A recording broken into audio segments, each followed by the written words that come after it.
Esto no es cuestión de decir, bueno, los primeros años van a ser años duros, difíciles, porque es el tiempo en el que estamos aprendiendo y poniendo la base, el fundamento de nuestra vida, pero luego ya después, olvídate, luego ya a disfrutar, a vivir la vida y ya no hay luchas, ni batallas, ni problemas. No es cierto. Si alguien te ha enseñado o si has escuchado a alguien que predica así, pues no es verdad. Porque la batalla, la lucha entre la carne y el espíritu durará toda la vida. ¿Amén? Yo sé que algunos dicen, uy, me cuesta decir amén, pero es así de claro. Te va a durar toda la vida. Y en esta tarde vamos a leer unos versículos de Gálatas capítulo 5 que se parecen mucho a los versículos que leímos el domingo por la tarde, que era el capítulo 8 de Romanos.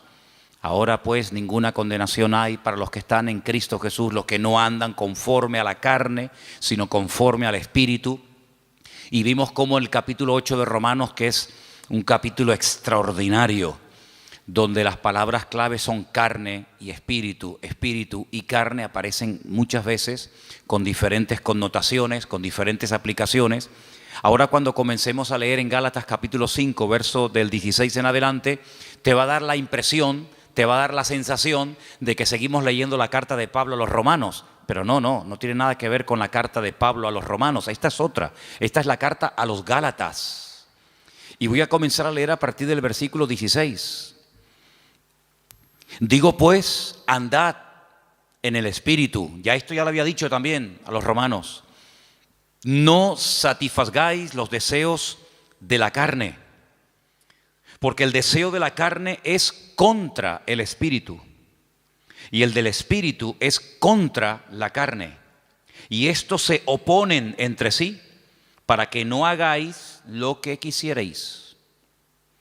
Pero si sois guiados por el Espíritu, no estáis bajo la ley. Manifiestas son las obras de la carne. Y ahora usted, si quiere, las puede ir contando para que usted se dé cuenta cuántas manifestaciones diferentes hay de la carne. Lectura que, por cierto, se leyó también el domingo a la tarde, solamente la volvemos a repetir. Las obras de la carne son manifiestas y son adulterio, fornicación, inmundicia, lascivia, idolatría, hechicerías, enemistades, pleitos, celos, iras, contiendas, disensiones, herejías, envidias, homicidios, borracheras, orgías. Y no ha terminado la lista, sino que simplemente la acorta y dice, y cosas semejantes a estas, y que hay más, acerca de las cuales os amonesto, como ya os lo he dicho antes, que los que practican tales cosas no heredarán el reino de Dios. Y ahora cambia completamente el tono.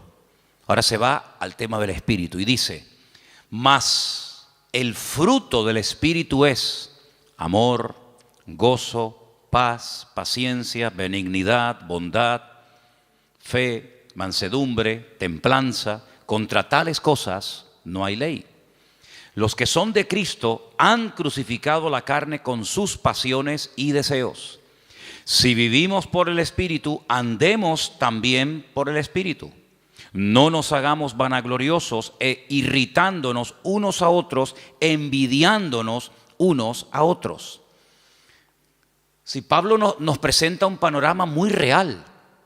Pablo en ningún momento presenta las iglesias que él pastoreó y fundó en su época como iglesias, como comunidades perfectas, donde no había celos, envidias, no había en definitiva pecado. Claro, si así fuera, nosotros nos sentaría muy mal y nos sentiríamos como los peores cristianos del mundo si leyéramos que los Gálatas, los Corintios, los Filipenses, los Tesalonicenses eran hermanos donde nunca ocurría nada malo, nada negativo, no había envidias, ni peleas, ni celos, ni discrepancias entre los hermanos. Pues nosotros al leer eso, si fuera así, diríamos, Señor, pero qué malos somos. Somos unos pésimos cristianos. Porque mira cómo vivían nuestros hermanos del siglo I, sin criticarse, sin tener envidia entre ellos, sin haber competiciones, celos, divisiones, ¿verdad? Sin embargo, el panorama es todo lo contrario. Es todo lo contrario. Mire, si fuéramos a la primera iglesia, a la primera, a la iglesia primitiva, la iglesia madre, la iglesia de Jerusalén. Una iglesia, pues imagínate tú, estaban allí todos los apóstoles, todos los discípulos del Señor, atendiendo, pastoreando la iglesia. De los 12 eran 11, porque uno, todos sabemos que se quitó la vida, Judas, pero el resto estaban allí. Ahí estaba Juan, estaba Tomás, estaba Pedro, estaba Santiago. Así que los mejores maestros, los mejores pastores, testigos presenciales de los milagros y de las enseñanzas del Señor. Algo increíble, una iglesia próspera. Dice la Biblia que no había necesitados entre ellos, no había necesitados. No había gente de clase alta, de clase baja, gente con un poder adquisitivo tremendo, gente que los pobrecitos no tenían ni para comer. Dice que entre ellos no había necesitados. ¿Y cómo solucionaban este problema? Porque en las iglesias hoy en día se ven muchas diferencias. Gente que está muy bien, gente que no está tan bien, gente que le sobra de todo, gente que le falta de todo.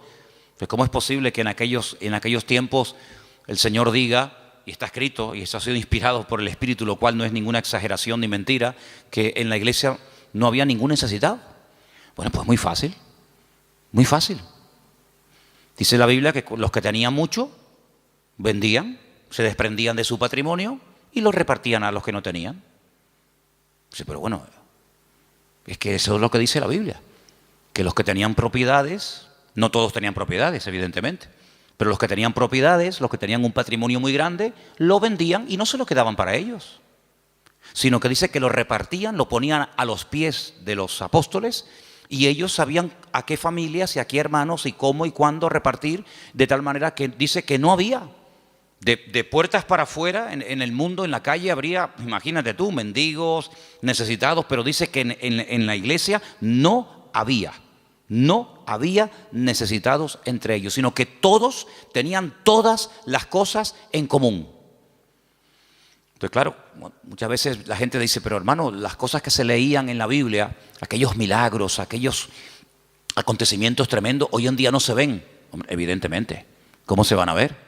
Si la vida de los cristianos no tiene absolutamente nada que ver, nuestras vidas, con eso de la propiedad privada y con eso de la privacidad, etcétera, etcétera, nuestras vidas no tienen nada que ver con la vida que aquella gente llevó, por lo menos durante un tiempo. Y uno dice, una iglesia tan bendecida, con tantas enseñanzas, con los apóstoles, con milagros, porque mira que había milagros allí, milagros que a veces ocurrían hasta sin pedirlos, sin querer. Pedro dice que un día iba al culto, y cuando él iba caminando, claro, uno proyecta la sombra y dice que la sombra, ni siquiera imposición de manos, ni oración directa, sino su sombra, dice que cuando pasaba y caía por encima de los enfermos, eran sanados. La sombra de una persona, la sombra. Eso no lo hemos visto nosotros nunca, y no sé si alguna vez lo veremos, pero en aquellos tiempos era normal. Y cuenta la palabra que incluso había gente que vivían lejos, ya un poquito más adelante en los tiempos del apóstol Pablo, cuando ya era un apóstol, y dice que había personas que vivían lejos, incluso que tenían problemas con demonios terribles, y Pablo se quitaba una prenda de su ropa, un pañuelo, lo que fuera, y se lo mandaban a través de un familiar o de un vecino o de un amigo, y cuando se lo ponían encima aquella persona se sanaba, era liberado. Unas cosas increíbles, ¿no? Increíbles. Multitudes se convertían, un día 3.000, otro día 5.000. Los cultos de oración eran diarios. Dice que todos los días subían a la hora tercera, a las 3 de la tarde, la hora de más calor, pues no había siesta, sino la siesta era culto de oración todos los días. Iban a entrar a la iglesia y la gente pedía y oraban por ellos y ya entraba. Imagínate tú, empezar el culto ya con sanidades y milagros y aún no había empezado el culto. Una iglesia increíble. ¿No te hubiera gustado formar parte, aunque sea un tiempito, de esa iglesia? ¿No te hubiera gustado escuchar? ¿Quién predica el jueves? Juan, el discípulo amado. ¡Wow! Y el domingo por la tarde, Pedro y Santiago. Y el próximo jueves, Tomás. Y el siguiente, una gloria increíble. Pero ¿cuál fue el primer problema de esa iglesia? ¿Cuál fue el primer problema? ¿Económico? No, porque no tenían problemas económicos. Porque ya ellos sabían cómo solucionar los problemas internos de la iglesia. Ellos sabían perfectamente, oye, no llega para tal. Pues no pasa nada, si no llega, yo tengo una casa, la vendo, pum, y con eso se paga no sé qué. Oye, que ahora no tenemos para no sé qué. No pasa nada, tengo un terreno. Ellos sabían perfectamente cómo solucionar los problemas económicos. Entonces, ¿cuál fue el problema de la iglesia? Si no fue económico, si no fue falta de crecimiento, si no fue mala doctrina, mala enseñanza o herejías, ¿cuál fue? Murmuración. ¿Cómo? ¿Pero cómo se pueden murmurar? ¿Cómo se pueden criticar unos a otros los hermanos en semejante iglesia? ¿Y por qué murmuraron? Porque cuando llegaba la hora de la comida, que por cierto, comían todos juntos porque era una especie de gran comunidad, pues no sé, dice que las viudas que eran de origen judío, parece, no sé si es algo que realmente era así, pues eran criticadas por otras viudas que dicen, mira, a ella le has puesto 2 chuletas, a mí me has puesto una sola. Yo veo en el plato de ella que le has puesto 3 papas, a mí me has puesto 2 y las de ella son muy grandes, las mías son muy chiquititas. ¿Cómo puede ser que una iglesia tan bendecida y tan próspera y tan impactante y tan de todo, el primer problema que registre la Biblia fuera murmuración? Pues ese fue el primer problema de la congregación. Y de ahí nace la idea de nombrar diáconos, ayudantes, colaboradores, que cuando llegue la hora de la comida, pues ellos sean los que distribuyan y se evite este problema en la congregación, porque no vamos a permitir que por la comida y por la murmuración se frene el avance y se estropee el buen ambiente espiritual que hasta hoy hemos tenido. Y entonces dijeron, vamos a nombrar 7 hermanos de confianza, 7 hermanos que los vamos a poner como diáconos, que se van a encargar a partir de hoy de solucionar este tema. Porque nosotros no nos vamos a poner ahora a servir las mesas. Lo nuestro es otra cosa. Lo nuestro es la palabra, la oración, tener comunión con el Señor, atender espiritualmente al pueblo. Pero ahora si nos vamos a poner a dar de comida a miles y a miles de personas, se nos va el día en esto y al final no cumplimos con lo que teníamos que cumplir. Pero claro, pusieron unos requisitos. Dice que tenían que ser hombres llenos del Espíritu Santo, de fe y de buen testimonio y sabiduría, para servir las mesas. Pues si eso eran los requisitos de los diáconos, ¿cómo tenían que ser los apóstoles y los pastores en aquella época? Yo creo que muchos de los que somos pastores hoy en día no podríamos ser ni diáconos en la iglesia primitiva, porque ponían el listón tan alto, era algo tan elevado que pedían para que una persona pudiera atender las mesas, que tú imagínate lo que tenían que pedir para ser pastor. Algo realmente increíble. Así que vemos que el problema de la carne y del espíritu ya surgió en el seno de la primera iglesia, en la iglesia primitiva. Imagínate 2000 años después. Imagínate 2000 años después. Si viendo y viviendo en aquel tiempo y en aquel ambiente y aquella atmósfera de gloria, de bendición, de un mover de Dios espectacular, donde todo lo que ocurría era genuino. Las cifras que se dan no son aumentadas, no se estiran las cifras. Bueno, eran 200 los que se convirtieron, pero tú pones ahí 5000. No. Todo era genuino, los milagros eran genuinos, las sanidades eran genuinas. Todo lo que ocurría era genuino, no eran cifras evangelásticas. Eran cifras genuinas, milagros realmente del Señor. Si eso ya ocurría en aquella época, imagínate hoy en día cuando nuestro nivel de santidad, nuestro nivel de espiritualidad no tiene absolutamente nada que ver con el de nuestros hermanos de los primeros siglos de la era cristiana. Entonces vemos que el problema dentro de la iglesia fue la carnalidad. Ahora, oraba y le pedía al Señor, Señor, tiene que haber algún cuadro, tiene que haber algún pasaje en la Biblia para que este tema que estamos tratando últimamente de la carne y del espíritu, de vivir en victoria o vivir en derrota, nos resulte lo suficientemente gráfico como para captar lo que más o menos quiere decir la Biblia cuando habla de la lucha continua entre la carne y el espíritu. Y hay un pasaje extraordinario. Hay un pasaje increíble y lo vamos a leer esta tarde y vais a ver cómo al entender ese pasaje vais a poder entender mucho más lo que me refiero cuando hablo de la carne y del espíritu. Vamos al primer libro de la Biblia, al primero, que se llama Génesis, capítulo 25. En Génesis capítulo 25 vamos a leer una historia muy conocida, pero de la cual vamos a extraer muchísimas lecciones para poder entender mejor la lucha entre la carne y el espíritu. Génesis capítulo 25, voy a leer a partir del versículo 19. ¿Lo tienen, hermanos? Muy bien. Dice así la palabra del Señor. Presta atención, hermano. Estos son los descendientes de Isaac, hijo de Abraham. Abraham engendró a Isaac. Y era Isaac de 40 años cuando tomó por mujer a Rebeca, hija de Betuel, arameo de Padán Aram, hermana de Labán, arameo. ¿Cuántos datos en un solo versículo? La edad, el nombre del padre, el nombre del hermano, un montón de datos, todos muy importantes. Quédese con esta cifra, 40 años tenía cuando Isaac se casa. Y entonces dice en el versículo 21, y oró Isaac al Señor por su mujer, que era estéril, y lo aceptó el Señor y concibió Rebeca, su mujer. Y los hijos luchaban dentro de ella y dijo, si es así, ¿para qué vivo yo? Y se fue a consultar al Señor. Y el Señor le respondió y le dijo, 2 naciones hay en tu seno, y 2 pueblos serán divididos desde tus entrañas. El uno será más fuerte que el otro, y el mayor servirá al menor. Esa es la palabra que el Señor le da a esta mujer atormentada. Esta mujer que lo está pasando realmente mal, porque tiene una batalla, tiene una guerra dentro de su vientre. Entonces ella dice, Señor, si estar embarazada es esto, yo no quiero vivir, yo no quiero seguir adelante con este embarazo, quítame la vida.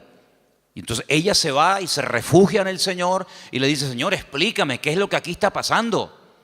Seguramente ella habrá hablado con otras mujeres, incluso a lo mejor, vete tú a saber, con alguna mujer que también estaba embarazada como ella en aquel tiempo.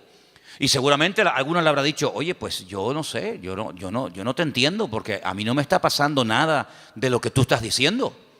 Entonces ella cuando se va a consultar con el Señor no es porque está un poquito mareada y tiene vómitos por la mañana temprano cuando se levanta y pierde el equilibrio y está cansada. No, ella está harta. Ella lo está pasando francamente mal. Pero va a consultar, va a buscar palabra de Dios. No va a quejarse, no va puerta por puerta, sino que ella va al único que le puede decir qué es lo que está pasando.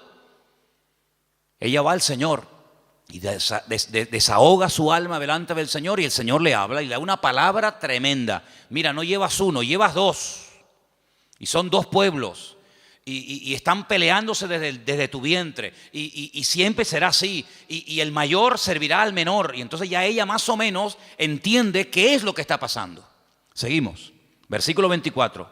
Cuando se cumplieron los días para dar a luz, he aquí había gemelos en su vientre. Ya se lo había dicho el Señor, que había 2, no 1.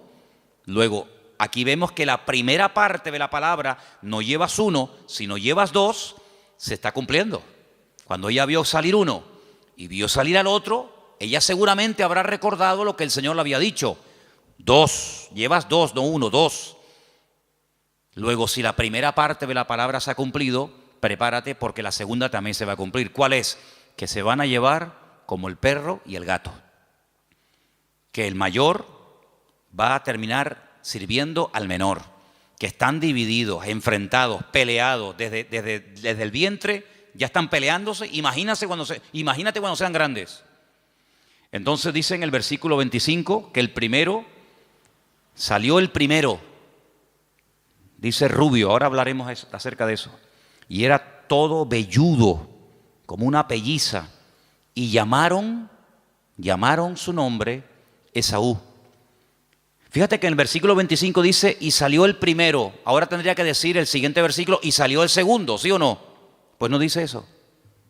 Cuando sale Esaú dice, salió el primero, pero cuando sale el otro hermano, dice el versículo 26, después, no dice el segundo, dice después. Salió su hermano, trabada su mano al calcañar de Esaú, y fue llamado su nombre Jacob. Y era Isaac de edad de 60 años cuando ella los dio a luz. Yo les dije que en el versículo 20 dice cuántos años tenía cuando se casó. 40. Y al final del versículo 26 dice cuántos años tenía cuando fueron padres. 60. Es decir, que durante 20 años intentaron ser padres y no pasaba nada. Dice la Biblia que ella era estéril. Pero Isaac sabía perfectamente que para Dios no hay nada imposible. Porque Isaac es el resultado de una oración de fe y de una intervención sobrenatural de Dios sobre su madre. Porque ustedes saben que los padres de Isaac fueron Abraham y Sara. Y la Biblia dice que eran gente muy mayor, muy mayor. Ella era de 90 y él de 100 años, tú imagínate. Y para colmo, ella también dice la Biblia que era estéril. Luego, humanamente hablando, entre la edad y el tema de la esterilidad, imposible. Pero él vive. Él sabe que su madre fue sanada cuando su padre oró por ella. Luego, ahora otra vez se repite por segunda vez en una mujer, en una matriarca, el mismo problema que Sara, es estéril. Y se volverá a repetir en la siguiente generación, en Raquel, sabemos, ¿no? Era Sara, era Rebeca y era Raquel. 3 generaciones seguidas de mujeres estériles, pero mujeres sanadas por el poder de Dios. Una generación le daba ejemplo a la otra y la otra a la otra y así sucesivamente. Se pasaban la fe de unos a otros. Por eso dice que era la fe de Abraham, la fe de Isaac, la fe de Jacob, el Dios de uno, el Dios de otro, el Dios de otro, ¿verdad? No se aprendían cosas en una primera generación y luego no llegaban esa segunda y se terminaba diluyendo la bendición, sino que la bendición iba de menos a más. Date cuenta que, por ejemplo, Abraham ora, Dios sana a su esposa y tiene 1. El hijo nace y ora por su esposa y tiene 2. Y nace el tercero, que sería el nieto, en este caso el hijo de Isaac, y en vez de 2, tiene 12 varones y una hembra. Luego la bendición siempre va de menos a más. Ahora, fíjate qué curioso, 40 años tenía cuando se casó, 60 cuando fue padre. Quiere decir que durante 20 años no hay registro en la palabra de que Isaac orara por este tema. Esta es la primera vez que encontramos a Isaac orando por un tema familiar. Esta es la primera vez que la Biblia dice que Isaac se paró y dice, lo hemos leído en el versículo 21, Isaac oró al Señor. Si ustedes leen antes de este versículo, en capítulos anteriores, no dice absolutamente nada. Luego, durante 2 décadas, durante 20 largos años, aquí no pasaba nada. Hasta que Isaac, el cabeza del hogar, se para y dice, aquí hay que orar. Pero el texto que estamos leyendo esta tarde me llama mucho la atención porque cuando dice en el versículo 21, y oró, esa palabra, vayetar, significa oró insistentemente, porfiadamente. No oró de una forma superficial. Bueno, Señor, tú sabes que queremos ser Padre, ayúdanos en tu nombre, amén. Venga, vamos a hacer otra cosa. Sino que él se metió en serio con Dios. Él dijo, aquí hay un problema. Curioso que no dice que su esposa también oró con él, sino dice que él se puso enfrente de ella a orar por ella. Eso es muy curioso. Él tomó autoridad y dijo, bueno, a lo mejor tú ya te has resignado a no ser madre. Pero dice que él se paró frente a ella y él oró fervientemente. Bueno, por ahí hay un versículo en Santiago que dice que la oración del justo puede mucho. No dice así, me equivoqué, perdón. La oración eficaz del justo puede mucho. Corregí porque no es lo mismo decir que la oración del justo puede mucho que decir que la oración eficaz del justo puede mucho. Si quitamos la palabra eficaz, da a entender como que todo lo que oramos resulta con éxito, y no es así. Es la oración eficaz. Algún día hablaremos de cómo se arma, cómo se construye, cómo se hace una oración eficaz. Porque hay gente que dice, es que yo oro y yo no veo resultados. Y yo pido, pero llevo 20 años y yo no veo. Entonces la Biblia dice, es la oración eficaz. Porque hay oraciones que no son eficaces. Son oraciones, pero no son eficaces.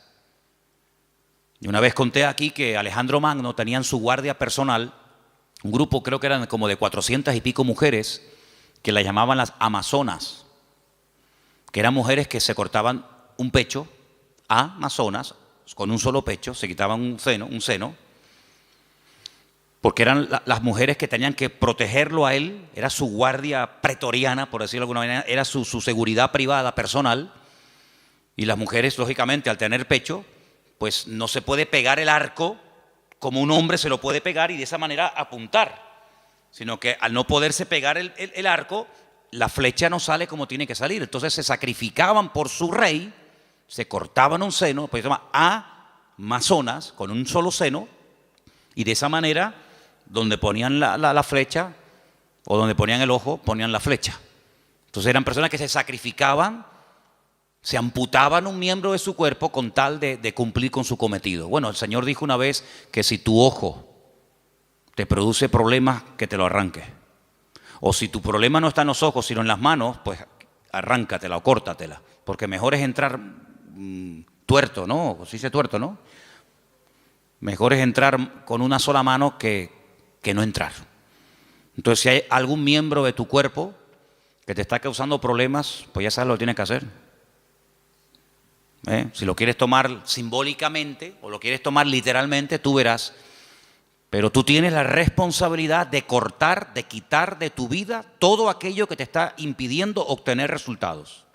Sea mano, sea ojo, sea televisión, sea internet, sea móvil, sea amigo, sea novia, sea novio, sea vecino, sea vecina, sea perro, sea coche, sea moto, sea deporte, sea lo que sea, sea lo que sea. Cuando hablamos de acerca del ojo, no es que necesariamente me voy a arrancar el ojo, porque puedo seguir viendo por el otro. Entonces, estamos en la misma. Sino es todo lo que entra, porque dice la Biblia en Eclesiastés, cuando describe el cuerpo humano, ustedes saben que hay una descripción del cuerpo humano desde la cabeza hasta la coronilla, desde la coronilla hasta la planta de los pies. Cuando él llega a la parte de la visión, él dice que son las ventanas.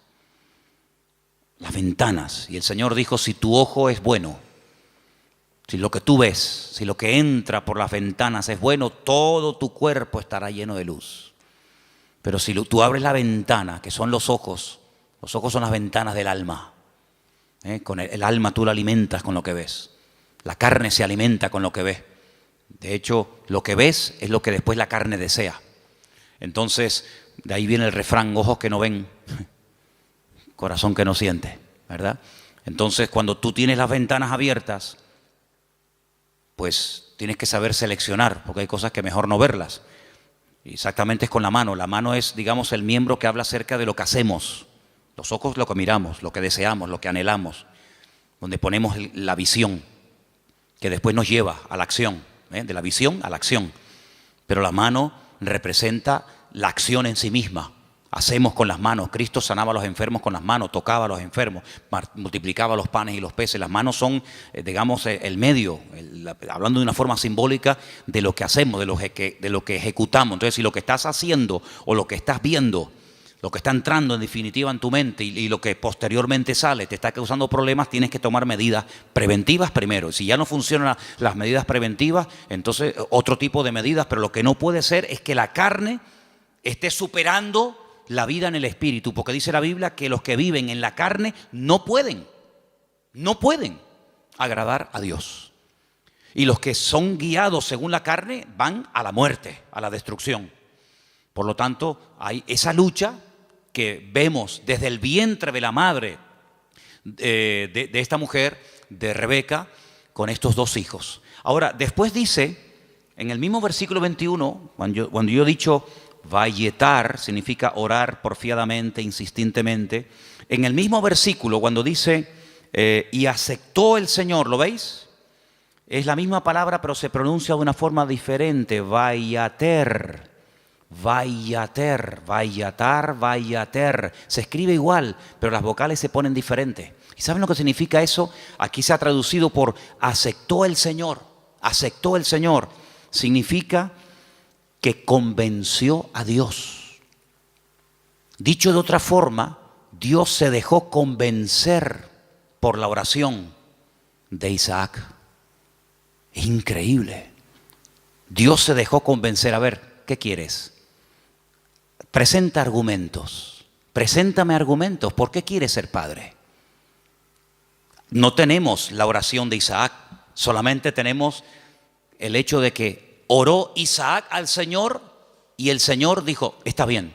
Pero la oración que hizo Isaac al Señor, qué pena, no la tenemos. ¿Te hubiera gustado que estuviera ahí? Algún día cuando lleguemos a la gloria decir, oye Isaac, ¿puedo hablar contigo un segundito? ¿Me podrías decir más o menos lo que le pediste a Dios cuando querías ser padre? Sí, mira, le dije esto y esto y esto. Tienen que aprender hebreo, si no, no pueden hablar con él. No, son bromas. Pero tuvo que orar de una forma que dice que convenció a Dios. Dios dijo, me has convencido. Ya está, problema solucionado. Fíjate, si en vez de haber esperado de los 40 años que se casó, a los 60, yo pregunto, si hubiera orado a los 2 años de casarse, de esa manera como oró, ¿no hubiera el Señor respondido? Por supuesto. Si hubiera orado cuando tenía cuando tenía 45, 50 años, los gemelos podían haber nacido antes. Pero no hay registro en la Biblia de que Isaac orara a esa edad, con esa intensidad y con ese fervor. Pero sí hay registro en la Biblia, a los 60 años, cuando él ora, el Señor se deja convencer. Los argumentos que presentó Isaac, pienso yo que un argumento podía haber sido este. Señor, tú le dijiste a mi padre que en ti serían benditas todas las naciones de la tierra y que tú le darías un heredero y que yo sería el hijo de la promesa. Pero Señor, cuando yo me muera, mi padre vio en mí el cumplimiento de la palabra. Yo soy el hijo de la promesa. Por eso me pusieron Isaac, que significa ríanse, gócense, alégrense. Estaba todo cerrado, estaba todo opuesto. La esterilidad de la madre, la vejez del padre, imposible. Pero ríanse, Isaac. Yo soy el hijo de la promesa. Pero ¿y cuando yo me muera? Se acabó la risa, se acabó la alegría. Cuando yo y mi mujer nos muramos, ya no hay continuidad. La bendición nació y murió con nosotros. ¿Cómo puede ser esto? Señor, dame hijos para que siga la bendición. Y ahí presenta argumentos.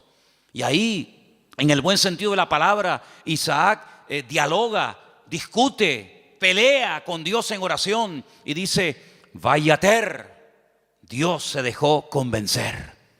Estoy de acuerdo, Isaac, perfecto. Tu mujer a partir de ahora quedará embarazada. Qué tremendo, ¿eh? Qué tremendo. Si nos tomáramos más en serio, no solo la oración, sino cómo oramos, qué diferente sería nuestra vida, ¿sí o no? A veces no tenemos suficiente fe. Yo sé que la fe la tenemos que poner en el Señor, eso lo tengo más claro que el agua. Pero el Señor nos ha dado un medio poderosísimo, que es la oración. Si lo usáramos más, si oráramos más fervientemente, y esto no tiene nada que ver con el carácter de uno, porque Santiago, cuando dice que la oración eficaz del justo puede mucho, pone un ejemplo. Uno dice, bueno, oración eficaz de un justo, a ver, ¿quién podría ser? No hace falta que te rompas la cabeza. Santiago dice, Elías era un hombre, dice, sujeto a pasiones semejantes a las nuestras. Cuando se enfadaba Elías, hermano, sal corriendo, Sal corriendo, que cuando éste se enfada, ora a Dios, te cae una llama de fuego encima y te fulmina, Estaban un día en lo alto de una montaña y el rey dice, llámenme al profeta. Y llega un capitán con sus soldados y le dice, varón de Dios. Así como no le gustó mucho el tonito, no le gustó mucho la forma tal vez como se lo dijo. Y Elías se le queda mirando y le dice, varón de Dios, ¿no? Así como con rintintín. Si yo soy varón de Dios, que quede bien claro y que caiga fuego del cielo y hace ¡uf! Los calcinó a los 50. Hicieron un asado ese día allí en medio del campo. Al día siguiente el rey dice, bueno, esto habrá sido, no sé, una casualidad. Venga, vayan a buscarme a ese hombre. Varón de Dios, venga, date prisa. Sí, si yo soy varón de Dios, que quede bien claro, ¡fum! Ya van 100. Un olor a carne en la atmósfera había terrible, ¿no? Tercer grupo, vayan a buscarme a ese hombre. Cuando llega el tercero se tira a tierra y dice, gran varón de Dios, ten misericordia de mí, por favor, no me quemes. Te pido, te suplico. Así me gusta. Ahí se baja Elías. Así era Elías, amigo. Así era Elías. Alguien dijo en cierta ocasión que si el Señor no se lleva en un carro de fuego a Elías, le prende fuego a todo el país. Porque para él todos estaban mal. Claro, para él todos estaban mal. En un día, mató a 100 soldados. Días más tarde, a 450 profetas de Baal les cortó el cuello en el monte Carmelo. ¿Pero este quién es? Y después hablan los americanos de Rambo. Esto es increíble, esto es tremendo este hombre. El Señor se lo tuvo que llevar con él. Pero mira, era un hombre que se desanimaba, ¿sí o no? Señor, quítame la vida, estoy harto, me siento solo. Este no es mi sitio, no sé qué, orando tontería. Una mujer le dice, mañana como no ponga tu cabeza en un plato, como tú pusiste en un plato la cabeza de mis profetas, y sale corriendo por miedo a la mujer. Claro, si Elías era tremendo, ¿cómo tenía que ser esta mujer? Porque para salir corriendo desde allí hasta donde fue corriendo, pero dice que era un hombre sujeto a pasiones semejantes a las nuestras. Se enfadaba, se desanimaba, se deprimía, oraba tonterías. Pero cuando oraba, amigo, cuando ese hombre entraba en guerra y en comunión con Dios, no había infierno que lo pudiera detener. ¿Te das cuenta? Entonces aquí encontramos un ejemplo de cómo este hombre ora. La mujer no dice que orara. Bueno, pero que tienes que orar eres tú, que para eso eres el hombre, para eso eres la cabeza. Y tú tienes que traer la bendición a tu casa. Y la bendición viene cuando tú buscas de Dios, cuando tú oras sinceramente. Mira, el peor defecto que puede tener un hombre no es que no predique. Hermana, si su marido nunca va a ser un predicador, no se enfade con él. No todos han sido llamados a predicar. Ese no es el mayor problema de un hombre. El mayor problema de un hombre es que no sabe cantar. No.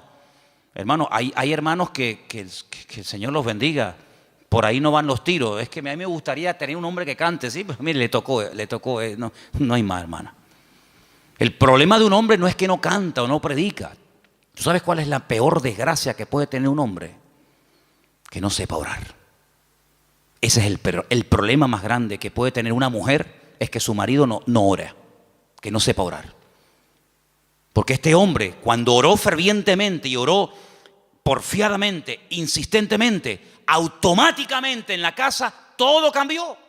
Todo cambió. Ahora, la oración trajo problemas. Porque por la oración de Isaac, dice la Biblia, que su mujer lo estaba pasando mal. Pero ella, ¿qué fue lo que hizo? Lo que le enseñó su marido. Vete a hablar con el Señor, déjate de quejarte, vete a la cámara secreta y allí en la cámara secreta abre tu alma delante del Señor. Y el Señor le dio una palabra tremenda. A muy pocas gentes el Señor le da palabras específicas para sus hijos y a ella se los dio. Vamos a leerlo otra vez.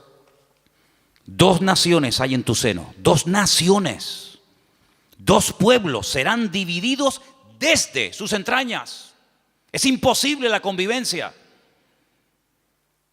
Un pueblo será más fuerte que el otro pueblo y el mayor servirá al menor. Tremendo. Este hombre cambió la situación de su casa porque oró por ella. Ahora, lo que me llama la atención, lo decíamos hoy en casa, que cuando su papá, cuidado con esto, cuidado, porque hay cosas que se transmiten a través de lo físico, de lo genético, pero también hay cosas que se transmiten de generación en generación por la vía espiritual.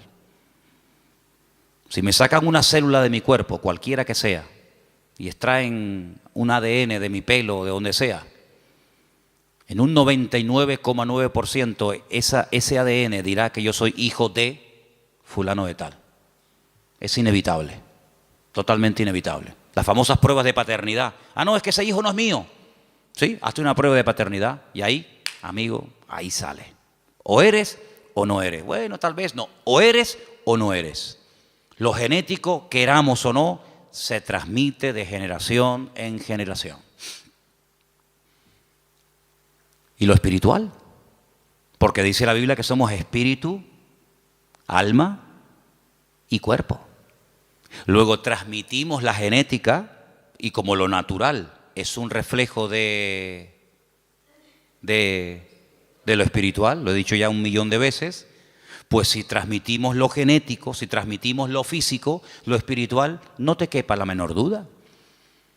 Por ahí podríamos un día hablar largo y tendido sobre este tema. Dice la palabra de Dios que tal la madre, tal la hija. ¿Sí o no? Eso dice la Biblia. Tal la madre, tal la hija. No dice tal el padre, tal el hijo. Eso no lo dice. Pero la Biblia se dice tal la madre, tal la hija. Así que mamá, ten cuidado que le estás transmitiendo a tus hijos. Porque la madre transmite mucho más a los hijos de lo que te puedas imaginar. Mucho más a veces que un padre. ¿Qué te parece? La responsabilidad es tremenda. Así que si hay aspectos negativos espiritualmente hablando de tu madre o de tus antepasados, métete en la habitación con el Señor y que Dios corte todo eso lo antes posible. Para que no seas tú una víctima de cosas del pasado. Aunque un día hablaremos más detenidamente sobre todo esto. Pero lo que quiero decir con todo esto es que él no tomó una sierva. Él podía haber dicho, bueno, ¿qué hizo mi padre cuando oró y no venía yo, vaya, no nacía yo? ¿Qué hizo mi padre? Tomó una sierva. Era la costumbre de la época. La costumbre, no lo bíblico, no lo correcto. Por dejarse llevar por la costumbre, resulta que hasta el día de hoy estamos pagando las consecuencias de aquello. Porque no fue una palabra dada por el Señor como ahora el Señor le está diciendo a Rebeca lo que le está pasando, sino que fue una costumbre. Cuando la señora de la casa no podía tener hijos, o bien porque fuera estéril, o bien porque fuera demasiado mayor, la costumbre era una criada, la criada de la señora, la criada de confianza de la casa, pues podían tener relaciones sexuales, el amo con ella, y ese hijo que naciera se consideraba hijo legítimo del matrimonio. De hecho, había prácticas que a la hora de parir se ponía una debajo y otra arriba, y las dos hacían como que estaban pariendo, y no, era toda una historia, ¿no? Isaac podía haber dicho, bueno, pues yo voy a hacer lo mismo. Él no hizo eso, porque él aprendió que imitar lo que otros hacen para obtener resultados no es lo correcto. No hay que imitar lo que hacen otros, y mucho menos tomar costumbres y aplicarlas como si fueran principios bíblicos. Tú no tienes que imitar a nadie. Es que mi padre lo hizo, pero eso no significa que tú lo vas a hacer. Mira, hay un momento en la vida de Isaac en el que él tiene la tentación de hacer lo mismo que hizo su padre. No con la criada, ya eso lo dejamos bien claro, porque Isaac prefirió esperar en Dios 20 años que precipitarse y adelantarse como hizo su padre con Agar, y fue un desastre. Que al final saben que tuvo que expulsarla al hijo, etcétera, etcétera. Pero hay un momento en el que él quiere bajar a Egipto, porque su papá bajó a Egipto. Y entonces el Señor lo para y le dice, no, tú no bajas a Egipto. Entonces no tengas la tendencia de imitar, de copiar, de hacer lo que otros hacen, porque en ese caso le resultó favorable, o tuvo algún éxito, o tuvo alguna bendición. Dios no es un Dios de métodos, es un Dios de principios. ¿Cuántos dicen amén? Usted no tiene que imitar a nadie. Es que es como, por ejemplo, usted sabe que cuando hay una persona enferma, siempre hay alguien que se te acerca a decirte lo que tienes que tomar. Cuando hace poco tenía la garganta mal, me afectó un poco la garganta, si yo me hubiera tomado todo lo que me dijeron, me hubieran envenenado. Me hubieran envenenado. No, tienes que tomarte tomillo con un poco de orégano y con una cuchara y una yema de huevo. Al rato venía otro. No, lo que tú tienes que hacer es tomarte gárgaras de limón con miel por la mañana. Venía otra. No, lo tienes que hacer una infusión de jengibre. Si yo llego a mezclar todo eso, estaría muerto. Porque todos tenemos siempre la tendencia de decir a los demás lo que tienen que hacer. Y aquí vemos algo muy importante. Isaac dijo, mi padre hizo mal. Pero yo no voy a imitar a mi padre. Yo voy a orar al Señor, y aunque seguramente Isaac tenía muchas criadas y muchas siervas, yo no voy a hacer eso. Y eso se lo transmitió a su mujer, de tal manera que ella, cuando está mal, lo que hace es lo que su marido le ha enseñado. Vete a orar y el Señor te dirá lo que tienes que hacer. ¿Cuántos dicen amén? Tremendo, este pasaje me gusta muchísimo. Así que no toma el ejemplo de su padre, pero ahora vamos al versículo donde dice que Los hijos luchaban dentro de ella. Dentro de ella. Hay otra versión que dice, se agitaban. Hay una palabra un poquito extraña en hebreo que es vayitrosasú, algo así, que viene de la raíz ratz, que significa correr, destrozar, aplastar. Se estaban matando los hermanos en el vientre de la madre. No es que decía, échate un poquito para allá, como por las noches, ¿no? Cuando estamos durmiendo, sobre todo cuando hay calor, ¿no? Los matrimonios, cuando hay calor, que dice, échate para allá. Cuando hace frío, dice, échate para acá. No es que quedamos, para allá o para acá, depende de la estación. Échate para allá, échate para acá. No es que estaban ahí incómodos, ¿no? ¿Verdad? Sino que se estaban matando. Querían salir los dos antes de tiempo. Se estaban aplastando. Se estaban dando una cuerada entre ellos tremenda. Ahora, tú imagínate tener dos, si ya uno es complicado, imagínate tener dos que se están matando y peleando el uno al otro. Bueno, el otro día me contaron algo, yo no sé si será verdad o no, pero dice que una madre embarazada denunció a su hijo antes de nacer, porque le estaba dando un mal embarazo. Lo denunció.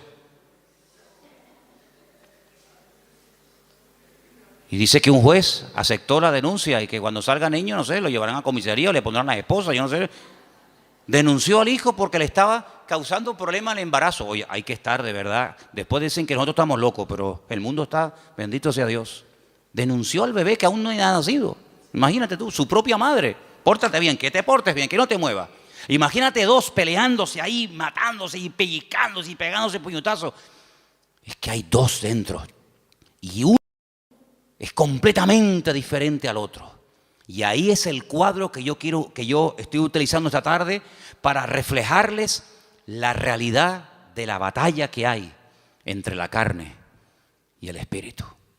Uno tendría que sentirse tan mal como se sintió Rebeca cuando hay esa batalla interior dentro de nosotros entre la carne y el espíritu, que no nos queda más remedio que ir a hablar con Dios y desahogarnos con el Señor. Ella no dijo, bueno, esto es normal, sino cuando en nosotros hay esa guerra, como decía Pablo, Romanos capítulo 7, léanlo, es un capítulo tremendo. Pablo abre su corazón, Pablo se quita la careta y dice, hermanos, lo que quiero hacer no lo estoy haciendo. A veces hago cosas que no quiero hacer. Miserable de mí, ¿quién me librará de este cuerpo de muerte? Lo que quiero hacer no lo hago lo que no quiero y hay una ley dentro de mí. No le eche la culpa a fulano, a mengano. Hay una ley, hay algo dentro de mí. Es esa ley que la carne se rebela contra el espíritu contra la carne, igual que Jacob y Esaú, que se mataban y se pegaban el uno al otro. ¿Y qué hizo Rebeca? Se fue a hablar con el Señor. Eso es lo que deberíamos de hacer cuando nos sentimos mal, cuando queremos orar, pero no quiero orar. Cuando quiero leer la Biblia, pero no me da la gana de leer la Biblia. Y cuando quiero que Dios me bendiga, pero ya no quiero saber nada de Dios, me tiene cansado. Y cuando quiero ir, pero ya no quiero ir. Cuando hay esa lucha, no te resignes y digas, bueno, seré que soy raro, seré que soy un bicho extraño. No. Lo que tenemos que hacer es lo mismo que hizo Rebeca. Señor, ¿qué pasa? ¿Qué me está pasando? Señor, háblame, ayúdame. Porque si no me ayuda, quítame la vida. Porque esto no es vida ni es nada. No lo dijo, pero casi probablemente estuvo tentada a decir, es que yo estaba mejor antes que ahora. Yo estaba mejor antes cuando era una mujer estéril, sin hijos, que ahora que tenía que estar saltando de alegría por estar embarazada, pues antes yo vivía y me sentía mejor que ahora. Ahora que me has bendecido, esta bendición me está trayendo unos problemas terribles. No dijo todo esto, lo estoy diciendo yo, a ver si me entienden. Pero ¿cuántas veces puede pasar por nuestra mente? ¿Cuántas veces nos pueden cruzar los cables por nuestra mente y decir, ¿y ahora qué? Ahora, y lee la Biblia y vas a la iglesia y no sé qué, y te das cuenta. El diablo es tremendamente cruel con nosotros. Y nos hace ver un panorama irreal, pero lo pinta de tal manera que parece que es real. Tremendo. Ya se lo dijo al Señor, solamente te quiero pedir una cosa, que te postres y me adores. Y si lo haces, mira qué fácil, te postras, me adoras y ya está. Te doy todos los reinos de la tierra. Y el diablo lo que quiere, detrás de toda tentación, detrás de todo ataque, siempre está lo mismo. Claudica, tira la toalla, ríndete. ¿Y qué es rendirse? Es darle la razón al diablo. Pero dice la Biblia, sométete a Dios, resiste al diablo y huirá de vosotros. ¿Cuántos dicen amén? No dice, no, yo me someto a Dios y el diablo huye.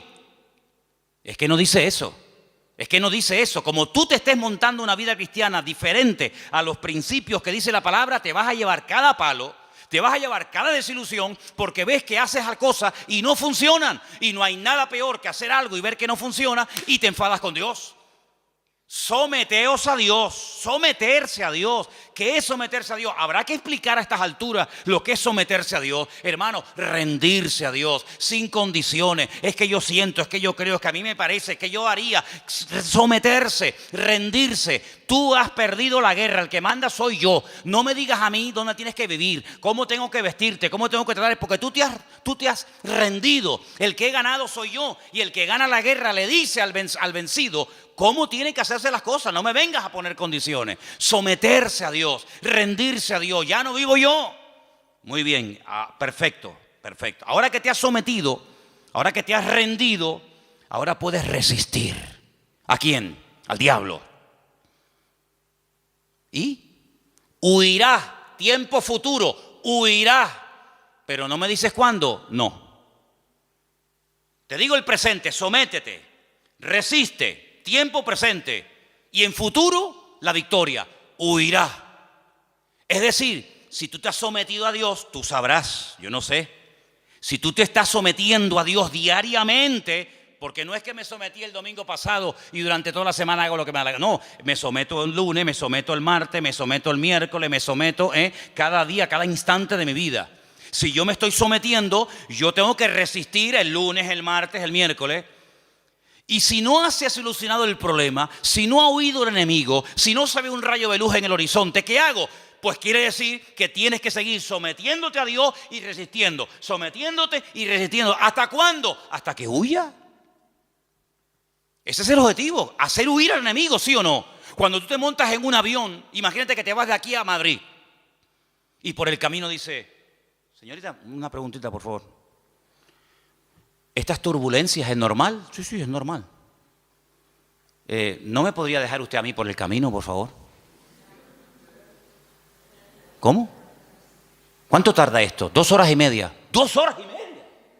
No, yo no. No, dígale al chofer que en la próxima parada me bajo. Menos mal que no hay timbre en los aviones. Si hubiera timbre, ¿cuántas veces le darían la paliza al pobre piloto? Para, aquí me quedo. No, tú tienes que llegar hasta el final, porque tú saliste de un sitio para llegar a otro. Y en la vida cristiana no hay paradas intermedias. Saliste y no volváis atrás, dice la Biblia.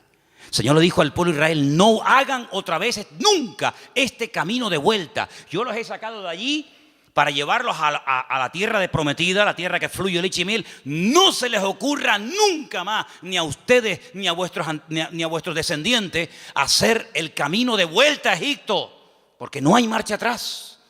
Y en la vida cristiana dice que el que pone la mano en el arado no puede mirar atrás, porque si pongo la mirada atrás, el surco no sale derecho, sale todo torcido, y eso es un desastre, es un desastre.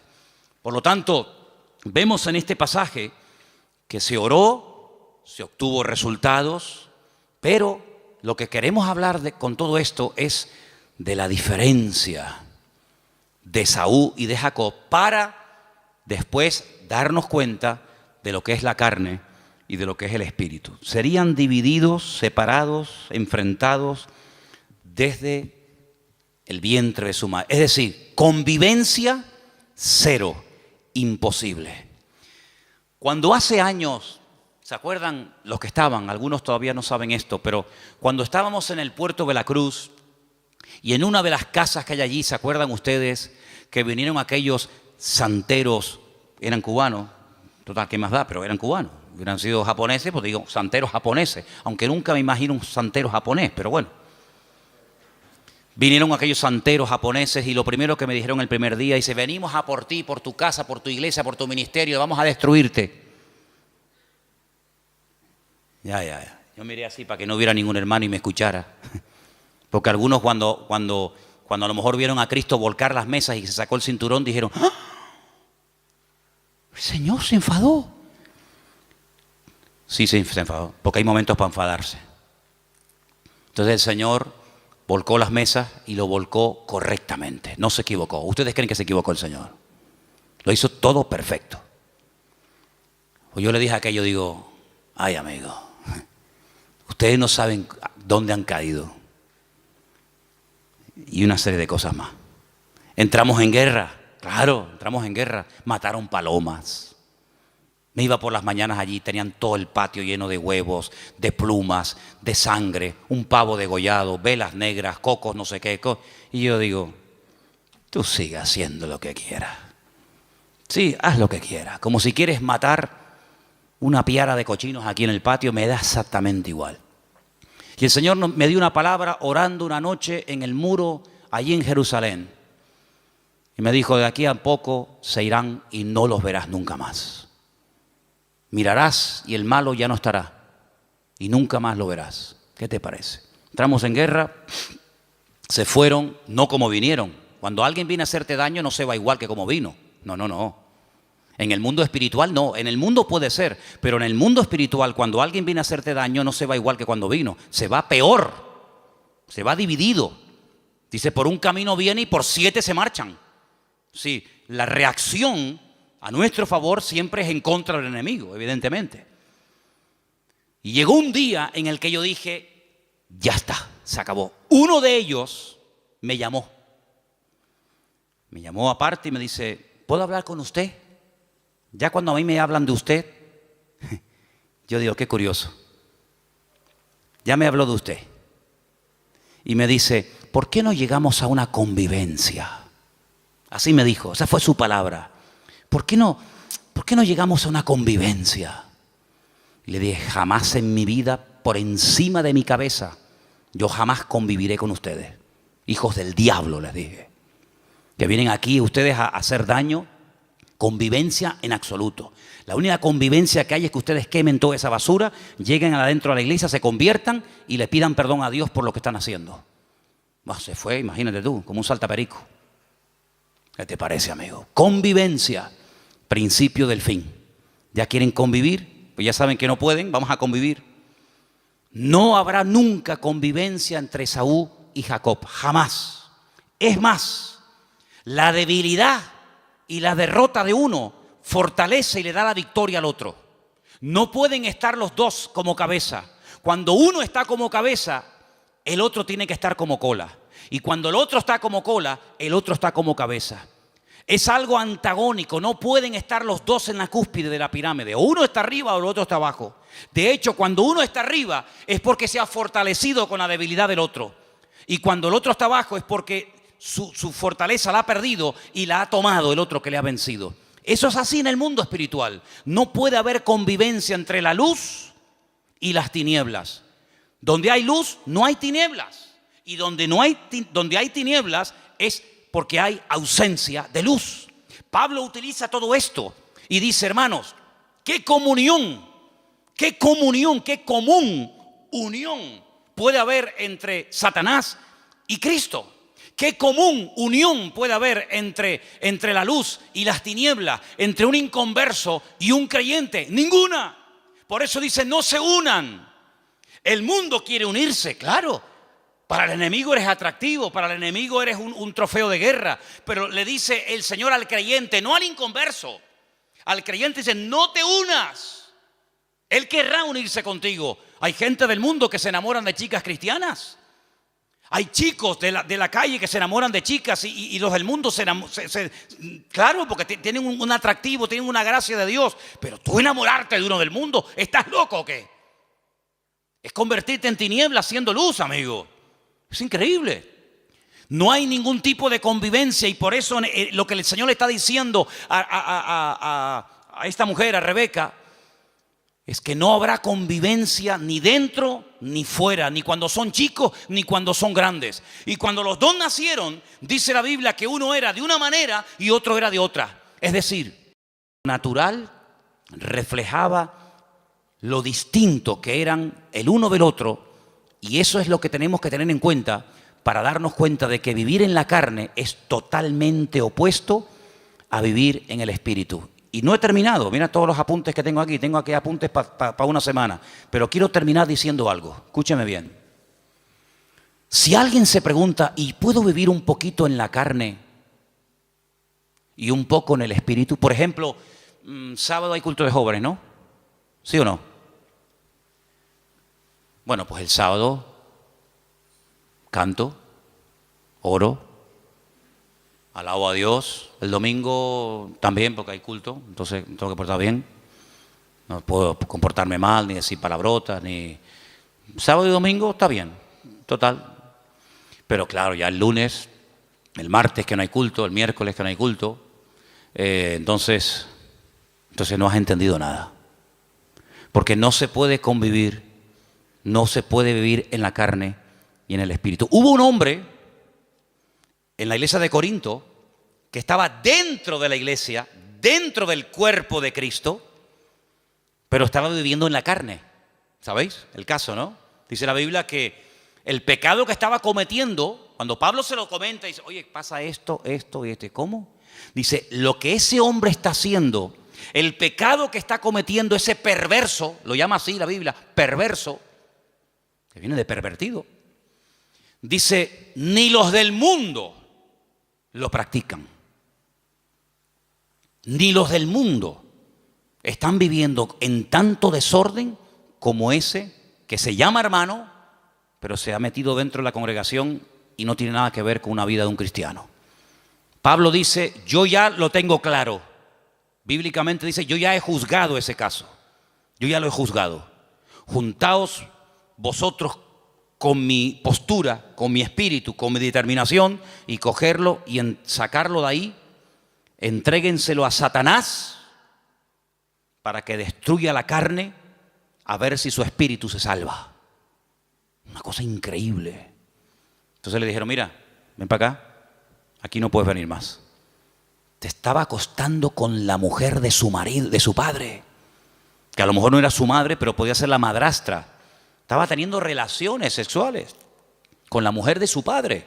Y Pablo dice, pues pero eso, ni en el mundo se hace eso. Ni en el mundo se comentan esos pecados.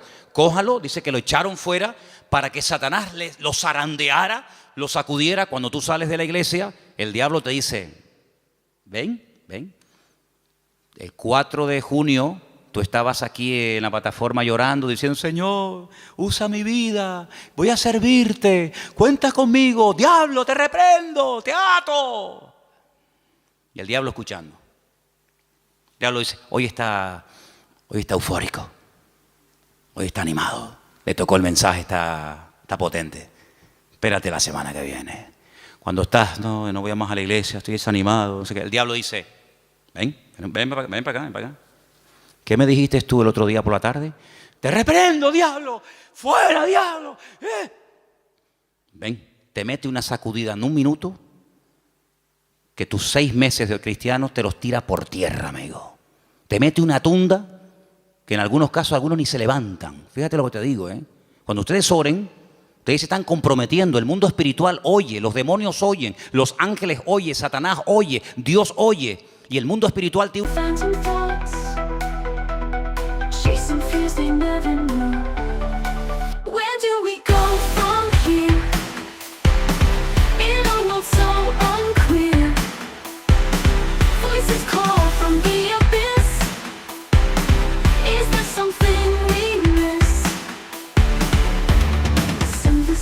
Brief inside, heartbeat in electric hum, fragments of a shattered mind, rhythms start to spirits numb.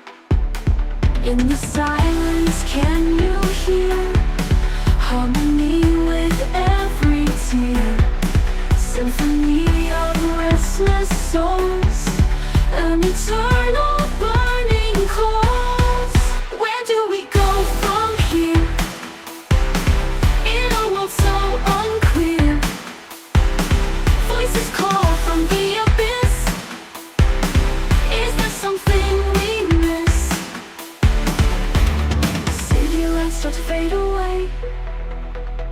Sun peeks through the hazy sky, a chance to break the endless chase, a moment for a single sigh.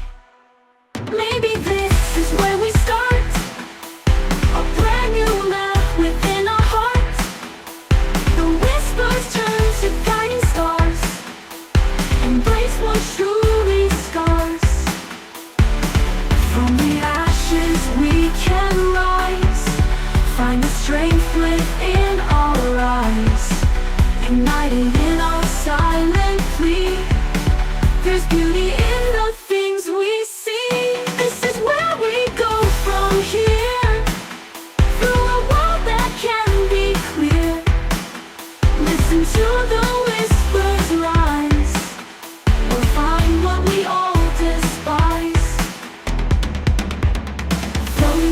streets no more, weaving futures to explore.